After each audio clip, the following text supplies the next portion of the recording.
तस्वीर शिवराज कैबिनेट की सीनियर मंत्री कुसुम मेहदेले की, जिनके सामान्य ज्ञान ने ही एक नई बहस छेड़ दी है।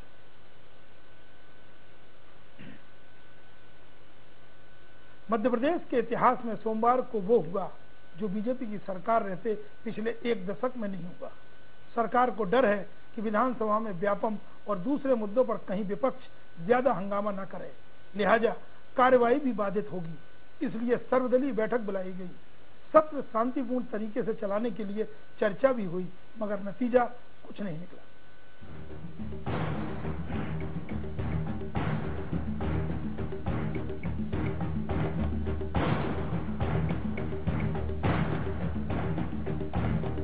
बीजेपी सरकार के तीसरे कार्यकाल में विधानसभा कार्रवाई में हंगामा ही बरपा है। कांग्रेस ने अलग अलग मुद्दों पर सरकार को जमकर घेरा। नतीजा ये हुआ कि सदन की कार्रवाई ही पूरी नहीं हो पा रही है। इस बार भी कम हंगामा होने के आसार नहीं है, तभी तो सत्ता पक्ष बैठक पर बैठक बुलाई जा रहा है। सोमवार को ताबड़तोड़ बैठकें हुई, मंत्रियों की बैठक, विधायकों की बैठक और सर्वदलीय बैठक। मंत्रियों को बताया गया कि सरकार पर हुए विपक्ष के हमले का जवाब कैसे देना है और विधायकों को बताया गया कि हमलावर विपक्ष पर पलटवार कब करना है। सर्वदलीय बैठक में भी कोशिश की गई कि कई मुद्दों पर सहमति बन जाए और सरकार को घेरने की जुगत में जुटा विपक्ष अपनी धार कम कर ले। आना तो सीएम को भी था सर्वदलीय बैठक में, मगर नहीं आए। लिहाजा बैठक तो हुई मगर बेनतीजा रही। बड़ा विषय कुछ नहीं था, ना कोई बड़ा एजेंडा था। सिर्फ सत्र जो अभी वर्तमान है वो व्यवस्थित चले, किसी को कोई ग्रीवियंसेस ना रहे, इसके लिए बजाय वहां डिस्कशन के एक बार पहले बातचीत हो जाए, उसके लिए ये बैठक में विपक्ष की ओर से 6 शर्तें रखी गई। व्यापम घोटाले में 1000 फर्जी नियुक्ति की जानकारी देने, अधिकारियों ने नियुक्ति दी उनके नाम सार्वजनिक करने, फर्जी नियुक्ति पाने वाले लोगों के नाम और पता, फर्जी नियुक्ति के लिए जिम्मेदारों पर कार्रवाई करने, विधायकों को समय पर विधानसभा में जवाब देने पर सहमति बनी। उन्होंने ये छोटी व्यापम में कुछ 3 नाम बताए थे, तो उन्होंने बोले उसके हम पूरे कागज आपको दे देते हैं। ये 1200-1300 भर्तियों में जो गड़बड़ी हुई थी, कौन ने करी थी, उनके नाम दे देते हैं। कौन कौन बच्चे हैं, कहाँ कहाँ लोग नौकरी कर रहे हैं, उनके नाम देते। ऐसे संबंधित उन्होंने दिया था। और एक और उन्होंने रखा था कि 50 कम से कम ऐसे विधानसभा क्वेश्चन जिसमें हमारे भी हैं कि उसमें हमेशा कह दिया जाता है कि जानकारी एकत्रित की जा रही है। घुमा फिरा के अधिकारी और मंत्री सही जानकारी नहीं देते हमारे विधानसभा क्वेश्चन के, तो उसमें भी उन्होंने कहा 50 जिसमें लिखा गया है कि जानकारी हम एकत्रित करें, उसकी भी हम जानकारी आज दे देंगे। दूसरे दल और निर्दलीय तो मान गए, मगर बैठक के बाद भी कांग्रेस के तेवर तीखे हैं। विपक्ष तो चाहता है कि सत्र चले, सत्तारूढ़ दल उसको चलाए, ये चाहते हैं। सत्तारूढ़ दल जैसे पिछली बार स्थगित करवा दिया था वैसे नहीं करेगी तो दूसरे तरीके से स्थगित करने की कोशिश करेंगे, वो हम नहीं चाहते। क्या मांग रहे हैं? देखो, हमारा काम पहला मुख्यमंत्री से इस्तीफा मांग रहे हैं। हम लोग कह रहे हैं मुख्यमंत्री ने विटनेस को, साक्ष्यों को छुपाया है। दस्तावेजी साक्ष्य इस बात के प्रमाण हैं हमारे पास जिसमें मुख्यमंत्री छुपाते हुए दिख रहे हैं। जानते हैं कांग्रेस के तेवर क्यों कम नहीं हुए? दिल्ली से तय एजेंडा के कारण। लोकसभा में भी कांग्रेस इस मुद्दे को उठाएगी और मध्य प्रदेश कांग्रेस विधानसभा में। खैर, लोकतंत्र के लिए ये अच्छा है, मगर उम्मीद है कि सत्र पूरा चले, जनहित के मुद्दे भी उठें। जिन उम्मीदों से जनता ने चुनाव जिताया था, कम से कम वो भी उठाए जाएं। भोपाल से express reporter Sudhir Dandotiya. Express agenda में चर्चा के लिए हमारे साथ स्टूडियो में मौजूद हैं वरिष्ठ पत्रकार राघवेंद्र सिंह जी। राघवेंद्र जी, आपका स्वागत है। साथ ही जुड़ रहे हैं भोपाल से एक्सप्रेस रिपोर्टर सुधीर दंडोतिया जी। सुधीर जी, पहले तो विधायक दल की बैठक खत्म हुई है, उसमें अपडेट क्या है? राकेश जी, बिल्कुल। देखिए, सीधे तौर पर जो मंत्रियों के सामने प्रेजेंटेशन दिया गया था उसके बाद की कार्रवाई आगे विधायकों को बताएगी कि किस तरीके से अगर कांग्रेस व्यापम मामले पर सरकार को घेरने की कोशिश करती है तो विधायकों को किस तरीके से जवाब देना है।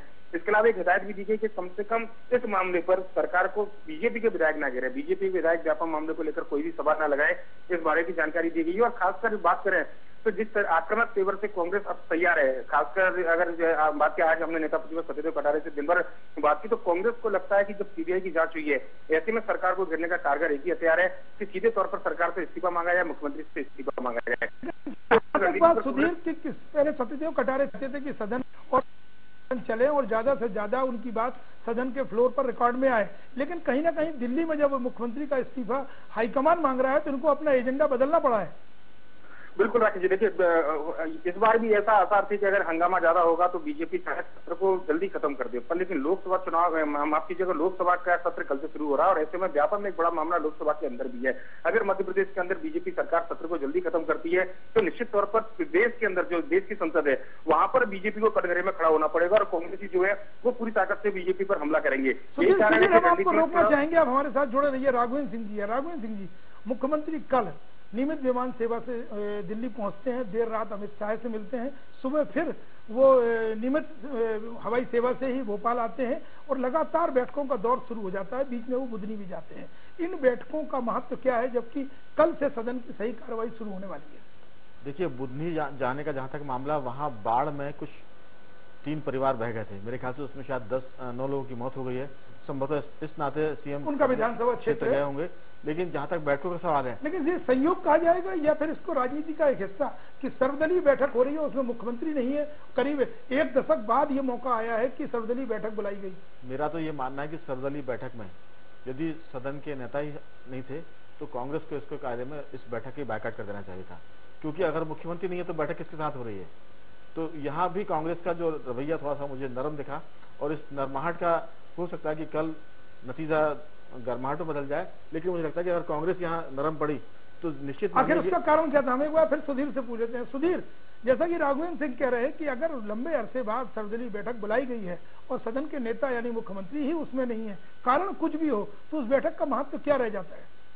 बिल्कुल राकेश जी, और शायद यही कारण था कि बेनतीजा ये बैठक रही है। अगर मुख्यमंत्री मौजूद रहते तो हो सकता था कि कई मुद्दों पर सहमति बनती और जो सार्थक चर्चा है उसको लेकर समय निर्धारित किया जाता है। व्यापम मामले को लेकर जिस तरीके से कांग्रेस की मांग है उसको लेकर समय निर्धारित किया जाता था, पर लेकिन कांग्रेस का नरम रवैया रहने के पीछे सबसे बड़ा कारण था कि बुधनी के अंदर जिस तरीके से जो बारिश के कारण जो 3 परिवारों में करीब 9 लोगों की डेथ हुई है, ऐसे में मुख्यमंत्री वहां पहुंचे थे। अगर कांग्रेस इसको मुद्दा बनाती तो निश्चित तौर पर मौत पर सियासत करने का आरोप लगता, संवेदनहीनता का आरोप कांग्रेस के ऊपर लगता है। ऐसे में कांग्रेस के जो नेता थे, खासकर बात करें सत्यदेव कटारे मौजूद थे वहां पर, राजेंद्र सिंह विधानसभा के उपाध्यक्ष से संवैधानिक पद पर है, पर लेकिन उनके अलावा जीतू पटवारी और जो रामनिवास रावत है वो बाद में बैठक में शामिल हुए थे। और तो सुधीर रोक रहा हूँ आपको, सुबह कार्यमंत्रियों समिति की बैठक में क्या रहा?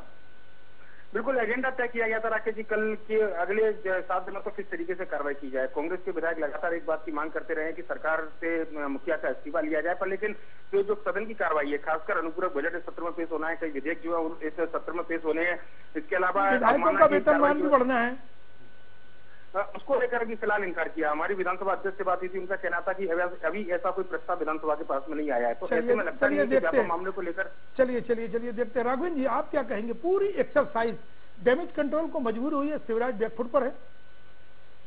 निश्चित रूप से शिवराज क्या पूरी सरकार और पूरी बीजेपी बैकफुट पर है। जहां तक जांच का मामला है, अगर सीबीआई की जांच जिस तरह के आरोप कांग्रेस लगाती रही है उसमें 50% भी सच्चाई रही तो आप ये मान लीजिए कि मध्य प्रदेश में आधी बीजेपी डैमेज हो जाएगी।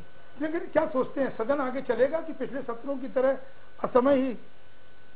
अगर सरकार का रुख इस मामले में सकारात्मक नहीं रहा और कांग्रेस बहुत ऑफेंसिव रही तो मुझे लगता है कि इस सत्र की भी असमय मौत हो जाएगी। लेकिन सकारात्मक कैसे रहेगा? वो इस्तीफे के नीचे कोई बात नहीं, कपिल सिब्बल हो या दिल्ली में गुलाम नबी आजाद कह रहे, जो सत्यदेव कटारे और अजय सिंह को तो ये कहना ही पड़ेगा ना।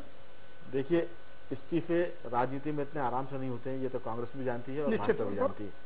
सिर्फ इस्तीफे मांगे जाते हैं रस्म अदायगी के लिए। अगर ऐसे इस्तीफे होते तो फिर देश भर के कई मुख्यमंत्री, कई सारे मंत्री आज पदों से बाहर होते। एक छोटा सा कमेंट हम सुधीर से लेना चाहेंगे।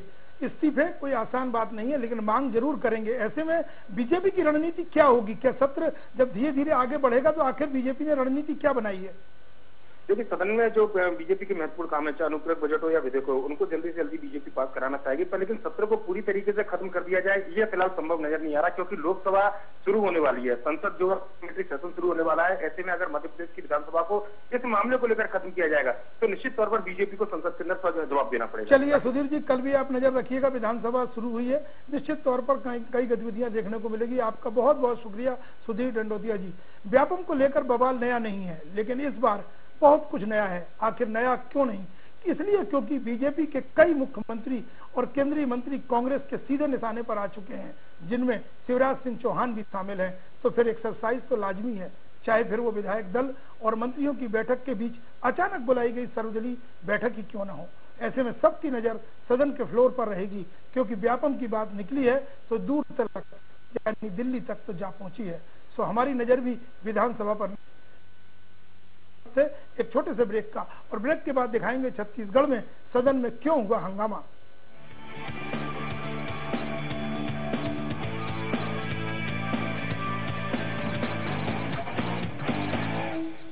सीएक लाई है 5 प्रोजेक्ट में शुभ अवसर, स्वामित्व के साथ लाभ ही लाभ। सीएक औद्योगिक क्षेत्र, धार्मिक पर्यटन, सीएक agro, energy capital of India, सीएक सैटेलाइट सिटी भोपाल।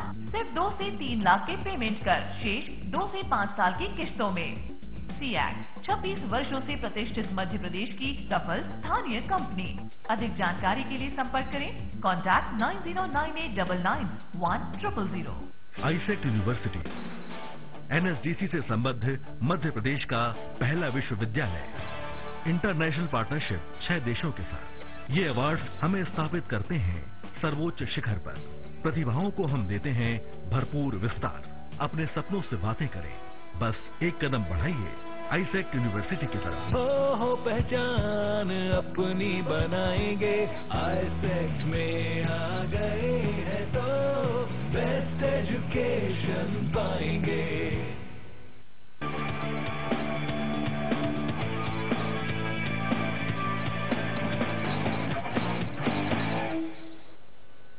ब्रेक के बाद आपका स्वागत है। ये तो बात हुई मध्य प्रदेश में व्यापम को लेकर मचे बवाल के बीच विधानसभा में डैमेज कंट्रोल में जुटे कांग्रेस और बीजेपी की। कुछ इसी तरह का बवाल छत्तीसगढ़ में भी परवान चढ़ रहा है, जहां नान घोटाले ने विधानसभा के मानसून सत्र को हंगामेदार बना दिया है। नान घोटाले में एसीबी की जांच पर विपक्ष ने सवाल खड़े करते हुए काम रोको प्रस्ताव को लेकर चर्चा कराने की मांग की है, जिसे आसंदी ने खारिज कर दिया है। छत्तीसगढ़ विधानसभा में पहले दिन विपक्ष ने जमकर हंगामा किया। प्रश्नकाल खत्म हुआ तो कांग्रेस ने नान घोटाले पर जांच कर रही एसीबी की भूमिका पर ही सवाल खड़े कर दिए और सदन में काम रोको प्रस्ताव को लेकर चर्चा कराने की मांग की। मगर सत्ता पक्ष ने दलील दी कि मामला कोर्ट में है, लिहाजा सदन में चर्चा नहीं हो सकती। पक्ष विपक्ष के हो हल्ला के बीच आसंदी ने स्थगन प्रस्ताव खारिज कर दिया। कहा गया कि सूचना में सरकार की संवैधानिक जिम्मेदारियों में फेल्योर साबित होने का जिक्र नहीं है। इसके बाद क्या था, विपक्ष ने सदन में जमकर हंगामा किया और सरकार पर मामले में चर्चा कराने से भागने का आरोप लगाया। बहुत ही दुर्भाग्यजनक है, भाई मनोज मंडावी विधायक भानु प्रतापपुर ने इस मामले को प्रकाश में लाया है और प्रदेश के होनहार बच्चों के साथ जिस प्रकार से व्यवहार सरकार कर रही है और जिस योजना का दुरुपयोग सत्ता पक्ष से जुड़े हुए लोग कर रहे हैं, ये अति निंदनीय है। उन्हें तो कठोर से कठोर सजा मिलनी चाहिए। मुख्यमंत्री रमन सिंह बोले कि एसीबी ने कोर्ट में चालान पेश कर दिया है, ऐसे में स्थगन पर चर्चा का कोई मतलब नहीं। जो मामला न्यायालय में और जांच करने के बाद कोर्ट में प्रस्तुत किया जा चुका है, विवेचनाधीन नहीं है। आरोप पत्र के साथ पूरे मामले को न्यायालय में प्रस्तुत कर दिया गया है। अब न्यायालय को उसमें फैसला देना है। कोई विवेचनाधीन नहीं है कि इसमें और कोई विवेचना बाकी है। जब पूरे आरोप पत्र के साथ विवेचनाधिकारी को चले गए हैं तो फिर विधानसभा में चर्चा करके, यानी विधानसभा से किसी बात का निर्देशित नहीं किया जा सकता। नान घोटाले के मुद्दे पर विपक्ष के पहले दिन के तेवर देखने के बाद ये साफ हो गया कि आने वाले दिनों में हंगामा ही हंगामा होगा और सरकार को घेरने की कोशिश। रायपुर से एक्सप्रेस रिपोर्टर आशीष तिवारी। इस मुद्दे पर हमारे साथ सीधे रायपुर से जुड़ रहे हैं एक्सप्रेस रिपोर्टर आशीष तिवारी जी। आशीष जी, विधानसभा का पहला दिन हंगामेदार, न्यायालय की जो आड़ ली जा रही है खासतौर से सरकार इस मामले को लेकर के, तो अब विरोधी दलों के पास क्या विकल्प बचते हैं?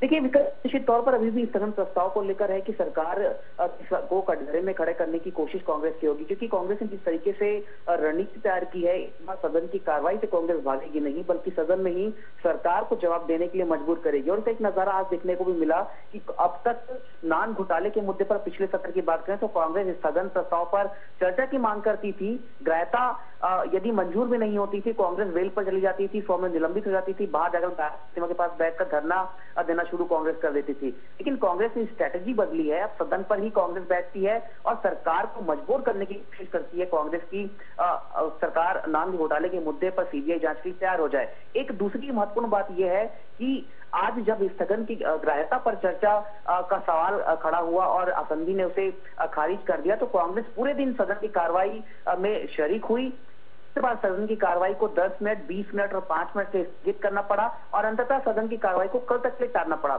लेकिन कांग्रेस ने बाइकआउट नहीं की। तो आशीष, जो रणनीति बदली है, ये जानना चाहता हूं कि जो रणनीति बदली है कहीं ना कहीं बहुत दूरगामी, क्योंकि दिल्ली में भी संसद शुरू हो रही है, वहां भी नान घोटाले की गूंज सुनाई देगी, तो वो चाहते हैं कि ये मुद्दा जिंदा रहे।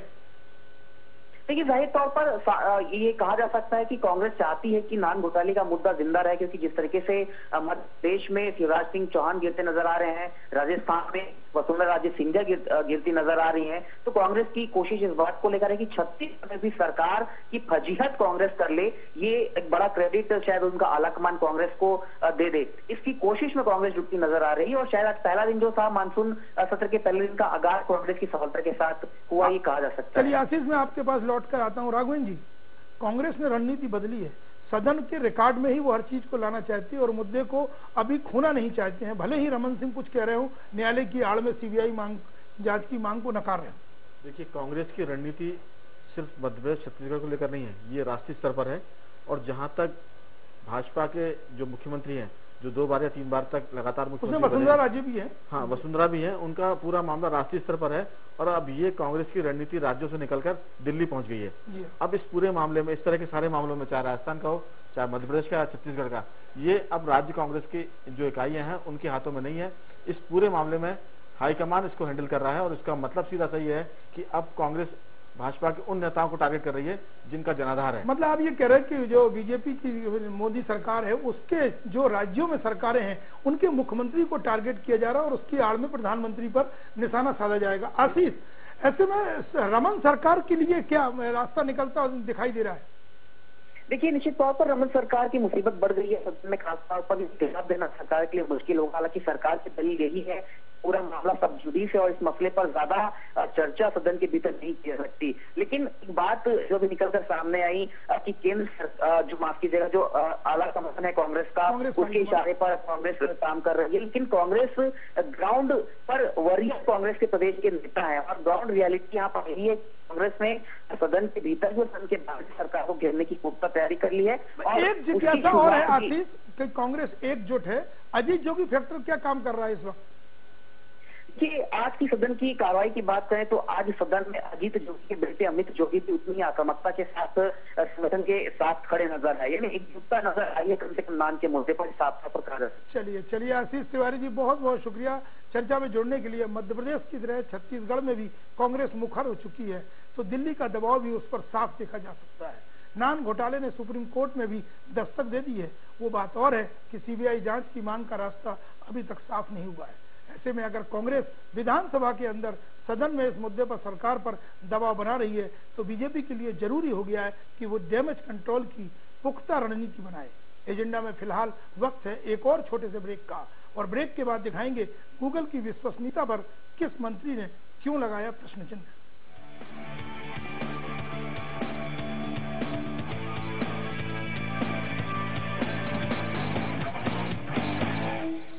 सियाक लाई है 5 प्रोजेक्ट में शुभ अवसर स्वामित्व के साथ लाभ ही लाभ। C1 औद्योगिक क्षेत्र, धार्मिक पर्यटन, C1 agro, energy capital of India, C1 satellite city Bhopal. सिर्फ 2 से 3 लाख के पेमेंट कर शेष 2 से 5 साल की किस्तों में। C1 26 वर्षों से प्रतिष्ठित मध्य प्रदेश की सफल स्थानीय कंपनी। अधिक जानकारी के लिए संपर्क करें कॉन्टैक्ट 9098991000।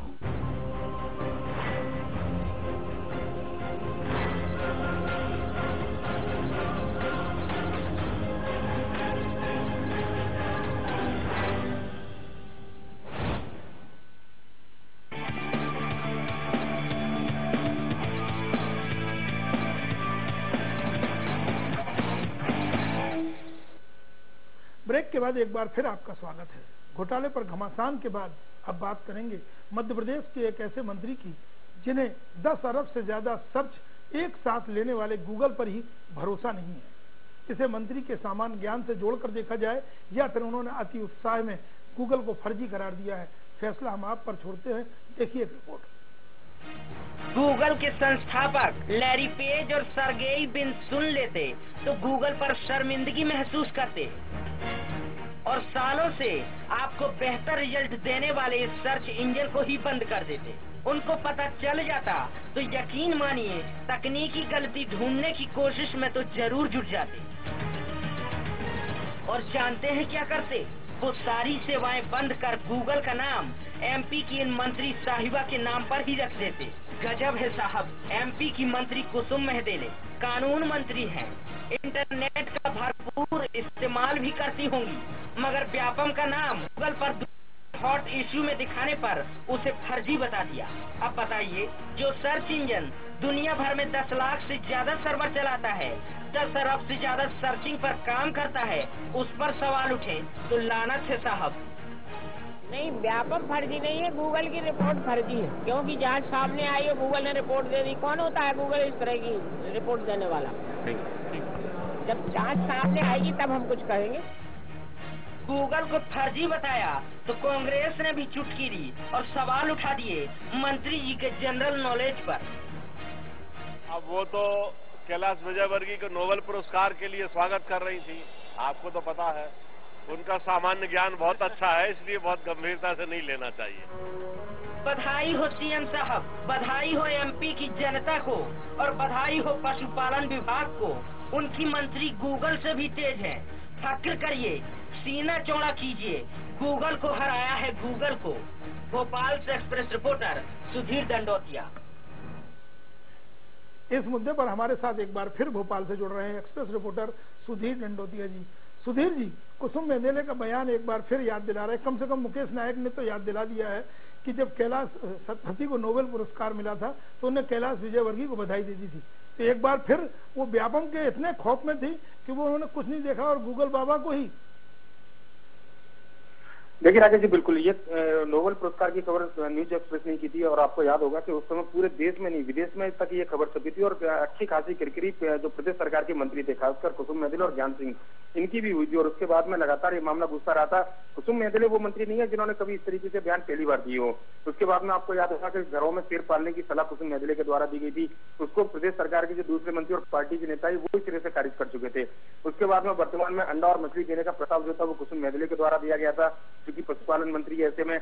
उसके बाद सरकार ने दूध बांटना शुरू कर दिया था। तो ये तमाम चीजें ऐसी थी, कम से कम कुसुम महदेले को लगता है कि अपने काम की बजाय बयानों से अगर चर्चा में रहना है तो निश्चित तौर पर कुछ अजीब हटके बयानबाजी करनी होगी। बहुत सीनियर मंत्री हैं। जब पहला जो टर्म था बीजेपी सरकार का, उसमें वो महिला बाल विकास मंत्री रहेंगे। ऐसे में इस तरह के बयान की अपेक्षा। कैलाश सत्यार्थी की बात कर रहे थे, माफ करिएगा राघवेंद्र जी, क्या कहेंगे आप कुसुम महदेले के बारे में? कई उदाहरण हमारे सहयोगी सुधीर ने गिनाए। देखिए, कुसुम महदेले जी बहुत ही सीधी सादी और बेबाक बोलने वाली महिला हैं। वो दरअसल बहुत दाव पेश में नहीं पड़ती हैं। वो जो उनके मन में आता है वही उनकी जुबान पे रहता है। मन में आता है, जुबान पे आता है कि सिर्फ शिवराज को जहां जहां आरोपों के कटघरे में खड़े होते हैं तो उनको बचाने के लिए वो कुछ भी बोलने को तैयार है। ऐसा तो नहीं कहेंगे कि उन्होंने जानबूझ कर या उनको बचाने की जगह। वो बहुत सहज है और बहुत देहाती क्षेत्र से आती है। पन्ना बुंदेलखंड का एक क्षेत्र है, वहां से आने वाली वो महिला है। और उनके बारे में कहा जाता है कि पूरे बीजेपी में उनको कहते हैं बुआ जी। बुआ जी फिर जो कह देती है लोग उनको सुन लेते हैं, चाहे वो गलत कहें या सही कहें। तो उस नाते वो उनका एक बड़प्पन भी रखते हैं और वो उसी अंदाज में मेरे ख्याल से सबसे बात करती हैं। आपने बड़ा सरल और सहज बताया। बैकग्राउंड क्या है इनका राजनीति में आने के पहले? इनके बारे में कहा जाता है कि ये पुलिस में थी पहले, शायद पुलिस में होने के बाद फिर उन्होंने वकालत भी की है और इनके बारे में कानून मंत्री है। हाँ, कानून मंत्री है और ये अपने घर में बहुत जिम्मेदार रही हैं और इन्होंने पूरी परिवार का बहुत संभाला और वो जिम्मेदारी का जो उनका भाव है वो पार्टी में भी उसी अंदाज में बात करती है। सुधीर, जिम्मेदारी का जो भाव राघवेंद्र जी चर्चा कर रहे हैं, जिम्मेदारी शिवराज के उसको लेकर के है कि शिवराज कहीं ना कहीं किसी के निशाने पे आए तो वो सब गलत है। वो कह रहे व्यापम गलत नहीं है। क्या बात कर रहे हैं कि व्यापम गलत नहीं है, गूगल गलत है? बिल्कुल राकेश जी, देखिए गलत शब्द एक अलग बात होगी, फर्जी बता दिया है, फर्जी बताया, कोई क्रेडिबिलिटी जिसकी ना हो उसको गूगल को बताया। गूगल पर जब भी सर्च डालते हैं तो विकीलीक्स की लिंक खुलती है और उसके अंदर ये बताया जाता है कि व्यापम जो है पूरे देश भर में सबसे ज्यादा सर्च करने वाला 19वां इशू है जो आज की तारीख में विश्व में सुधीर जी विश्व में बिल्कुल राकेश जी 5000 जो हॉट इश्यू है पूरे विश्व में, उनमें से 19वां नंबर व्यापम का आता है। ऐसे में जब इस बारे में उनसे सवाल किया गया था तो न केवल उन्होंने व्यापम की विश्वसनीयता को कायम रखा बल्कि सीधे तौर पर गूगल को ही फर्जी बता दिया। तो ऐसे में कहीं ना कहीं सवाल जरूर उठते हैं कि जिस गूगल का इस्तेमाल पूरी दुनिया सर्च लिंकिंग के लिए करती हो और जिसका इस्तेमाल सरकार के खुद जो अधिकारी हैं वो कहीं ना कहीं डाटा जुटाने के लिए करते हो, ऐसे में गूगल को फर्जी बताना निश्चित तौर पर एक जिम्मेदारी भरा बयान हो सकता है, पर लेकिन ये जनता के प्रति और सरकार के प्रति नहीं, केवल मुख्यमंत्री के प्रति और पार्टी के प्रति हो सकता है। मुख्यमंत्री के साथ खड़े नजर आना चाहती। कहीं राघवेंद्र जी मंत्रिमंडल विस्तार की सुगबुगाहट को देखते हुए कहीं उम्र के मापदंड पर तो नहीं कुसुम मेदेले सब फर्जी करा रही हैं गूगल को? नहीं, कुसुम मेदेले सहित बाबूलाल गौर और ऐसे कुछ मंत्री और हैं जिनके बारे में कहा जाता है कि शायद उनके या तो विभाग बदल दिए जाएंगे या उनको हो सकता है कि मापदंड का कोई क्राइटेरिया उम्र के लिहाज से। एक बार अमित शाह ने भी पूछा था भोपाल के एयरपोर्ट पर बाबूलाल गौर से आपकी उम्र क्या है, हालांकि उन्होंने कहा था कि सब सिर्फ 75 साल ही है और बोले अभी तो मैं किसी युवा से कम नहीं और चलेंगे साथ में। हाँ। लेकिन कहीं ना कहीं कुसुम मेदेले शिवराज के प्रति तो वफादार नजर आ रही हैं। खैर, सुधीर दंडोतिया जी चर्चा में जुड़ने के लिए आपका बहुत शुक्रिया। राघवेंद्र सिंह जी आपका भी बहुत बहुत धन्यवाद।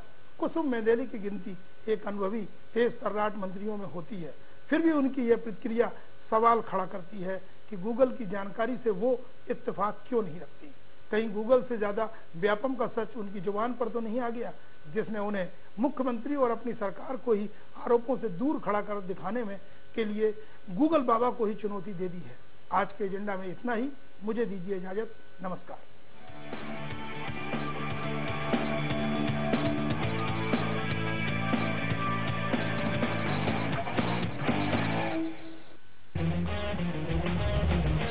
हम हैं सच के साथ, हम करते हैं बातें साफ, हर खबर पक्की खबर सिर्फ न्यूज एक्सप्रेस पर।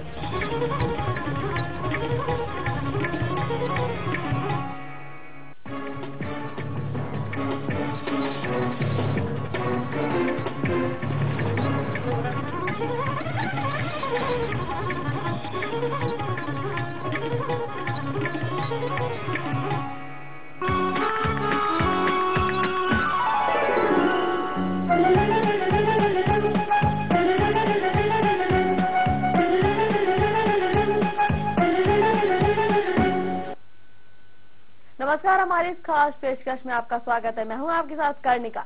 आज यहां पर मिलने वाला है एंटरटेनमेंट का डबल डोज। जी हां, क्योंकि एक तरफ हम आपको बताएंगे कि क्या है दबंग खान की नई चाहत, तो वहीं दूसरी तरफ हम बताएंगे कि क्या बनी पेज 3 की सुर्खियां। तो चलिए फिर जल्दी से शुरू करते हैं एंटरटेनिंग सफर।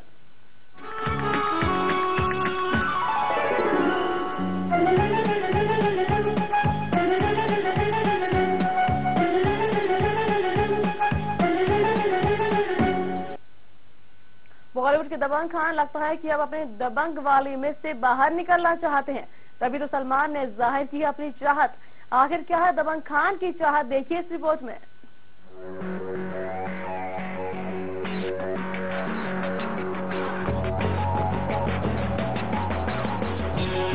दबंग को चाहिए किंग खान का ताज,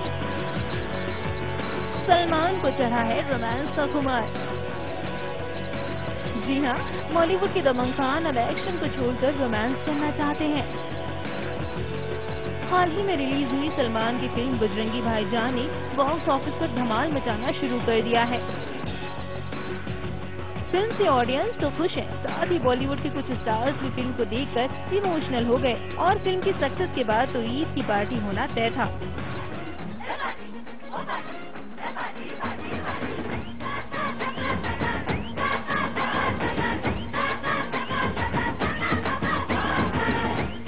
जी हाँ, तभी तो फिल्म की सक्सेस पर सलमान ने मीडिया से इंटरेक्शन किया और कहा कि अब वो रोमांस करना चाहते हैं।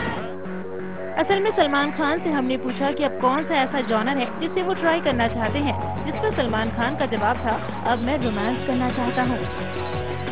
कहीं इस बात से सलमान खान का इशारा शाहरुख खान के जॉनर वाले रोमांस से तो नहीं? हालांकि सलमान खान अपनी फिल्मों में रोमांस तो करते ही हैं, लेकिन शायद वो अब हम दिल दे चुके सनम, हम आपके हैं कौन टाइप के रोमांस की बात कर रहे हैं।